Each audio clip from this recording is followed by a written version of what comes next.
মুহূর্তে আমাদের প্রাণপ্রিয় নেত্রী, গণতন্ত্রের মাতা, আমাদের মমতাময়ী মা দেশনেত্রী বেগম খালেদা জিয়াকে ছেলে যখন এক জায়গায় বন্ধুত্বের সাথে যুদ্ধ করছে, সেই সময় উনি চলে গেলেন দেশনেত্রী বেগম খালেদা জিয়ার জানাজায় অংশ নিতে। এ আসলে তো একজন সাহসী পিতা, একজন দেশপ্রেমিক পিতা। উনি ওখানে গেলেন অপ্রত্যাশিতভাবে, সেখানে উনি মৃত্যুবরণ। বিষয়টি আমাদের প্রিয় নেতা জনাব তারেক রহমানের গোচরে আসার পরে, অবগত হওয়ার পরে উনি ফোন দিয়ে বলেছেন এই পরিবারের পাশে দাঁড়াতে হবে। নাহিয়ানের ট্রিটমেন্টের যত রকমের ব্যবস্থা করা হোক, দেশ এবং বিদেশে ব্যবস্থা করা লাগুক, সেটা উনি করবেন।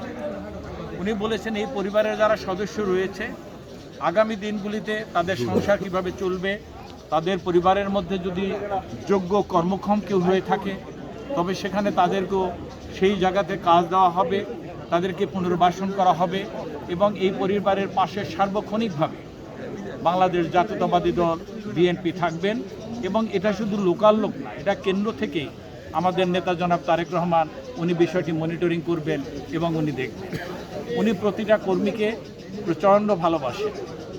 ওনার মমতাময়ী মা, যিনি পিতৃহারা, যিনি ভাইহারা, যিনি মাহারা হলেন, মাকে যেই সময় কবরে শায়িত করে বাসায় গেলেন, তখন শুনলেন যে আমাদের এই দলের একজন শুভাকাঙ্ক্ষী, দলের একজন কর্মী, দলের একজন ত্যাগী লোক, যার পরিবারের সবাই দলকে ভালোবাসে, যার পরিবারের সবাই গণতন্ত্র পুনরুদ্ধারের জন্য ব্যাকুল ছিল, সেরকম একজন কর্মী মারা গেছে। এটা শোনার পরে উনি বিচলিত হয়ে গেলেন। দেখুন, এটাই হলো নেতৃত্বের গুণাবলী। যেই মুহূর্তে মাকে কবরে শায়িত করলেন, শোকে তার মুচ্যমান থাকার কথা, সেই মুহূর্তে কিন্তু কর্মীর কথা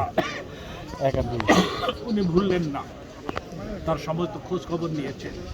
আগামীতে আমরা এই পরিবারকে সব দিক থেকে দেখভাল করব। আপনাদের কাছেও দোয়া চাই। মরহুম